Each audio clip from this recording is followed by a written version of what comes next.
mouse series. So far we have pretty much just wrapped the fingers, toes, and tail with the flesh color in our kits. If you're just joining us, you might want to view the mouse series from the beginning, and also maybe some of the other instructional videos that I've made that cover some methods and techniques. So we're going to zoom in and get started. Okay, I cheated a little bit and did something not on camera because I just thought it was worth a try. This is sort of experimental, but I'm going to tell you anyway. On the armature that we made, we're going to bend this front loop down actually to represent the teeth or the front of the mouse's sort of more skeletal structure. So I thought I would cut this wire in half so that I could actually make teeth, which I've done with my beavers before. So I cut the wire in half, and then I just used off-white and wrapped each wire end real, smooth and tight, kept it small. And I used this this bar that I'm hoping to sell in the next couple weeks or month. And you could also use your beeswax, just like on the fingers. But this is a combination of lanolin and beeswax that we're hoping to sell because it doesn't need to be melted, and it can be used to smooth fibers down, either where you want a more sleek finish or where it's difficult to needle felt. So that was that. You don't have to do that if you don't want to, but I thought I would experiment with maybe having some little teeth under there. Oh, and this is really good for your hands. So you get some moisture and protection on your hands when you use it as well. I'm going to make a gray mouse. In your kit is tan, supplies for tan and gray. So this is my gray core roving. And we need to start on the legs. So for the front legs, I'm taking a piece about 3 inches long, and I'm going to split it in half, lengthwise. One for each leg. And what I want to do is go down and back and start to build it up thicker at the upper arm, keeping it thin near his wrist. You want them to have nice skinny little wrists. So I'm going down, just overlapping that flesh tone that we put on. And then I'm going to angle and come back up. And that creates a nice tapered shape and puts the bulk of the wool at the top of the arm. And then just give that a couple of stabs to keep it in place. And now I'm going to do the other side. Show you again. Sometimes I go around the body to anchor the wool. Oh, he doesn't have any flesh color on this arm. So, sorry about that. His lower arm didn't have any color on it, and I realized I needed to, and then I didn't have it sitting here. So I'm just wrapping this down and back, up. So we're really just getting a layer of the core gray on the mouse. So let's do the hind legs. This is going to be probably a little bit more, like 5 or 6 inches. Split it in half. Going around the body just makes it easier. It gives you something to pull against. And then we want to do the same thing. We want to thicken this top of the thigh. So I go down and then come back up.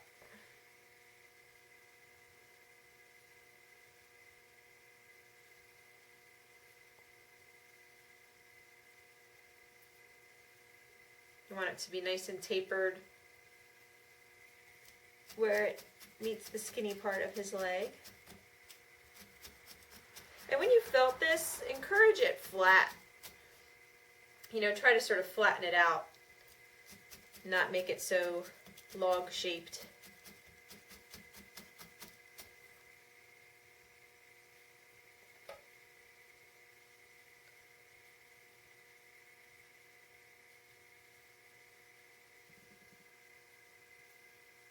Not going quite to the foot, just a little higher than the foot.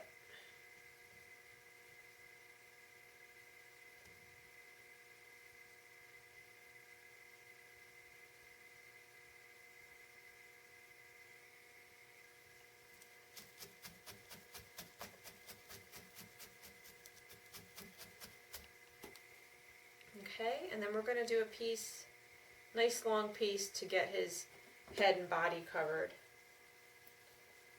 This time I don't, well, let's see, I was going to say you don't need to break it in half, but depends on your wool. This piece is nice and thick, so I'm going to split it in half lengthwise. This is about 8 inches long.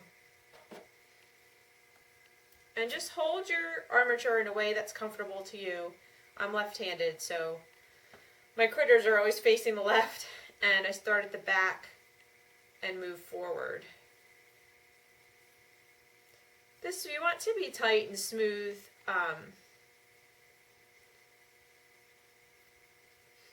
But I'm not fretting over it, over making it too tight. Now, I do this on all the animals that I make pretty much.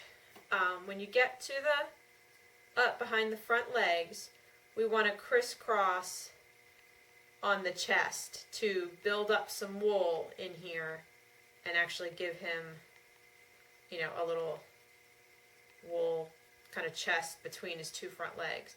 So I'm going to go over one shoulder and under the opposite armpit. So I'm coming across the chest. Now I need to go over the back. And now I'm under this armpit and I need to go over the opposite shoulder. And then if you have a lot left, you can just go back around the body. Just end it either on the body or on the neck.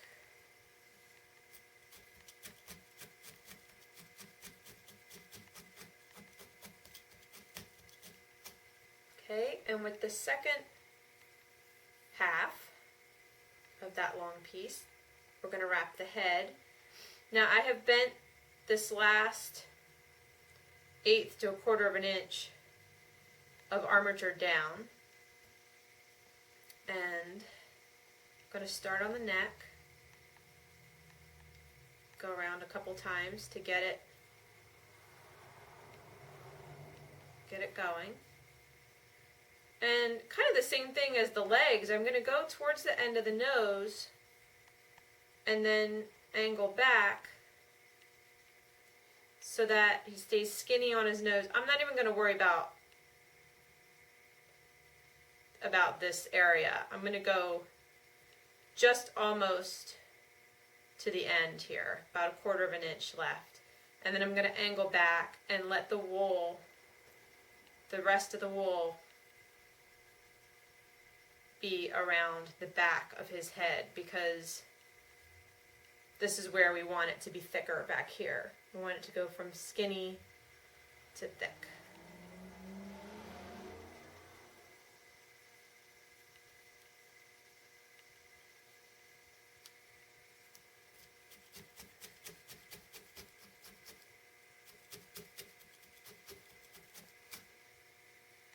Okay, and we probably need to do one more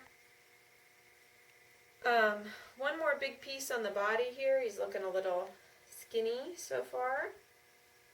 So I've got another, this is about a 9-inch piece that I split in half. And on his body, it can be a little thinner here and then get a little wider towards his hind legs. So I'm going to concentrate most of the wool at the back of his body here. And right now we're still just wrapping. We're going to do some sculptural pieces after we get as much wrapping done as we can. Wrapping is really a very efficient way to start building up your your armature. And I try to do it as far as I can before I am adding sculpted pieces.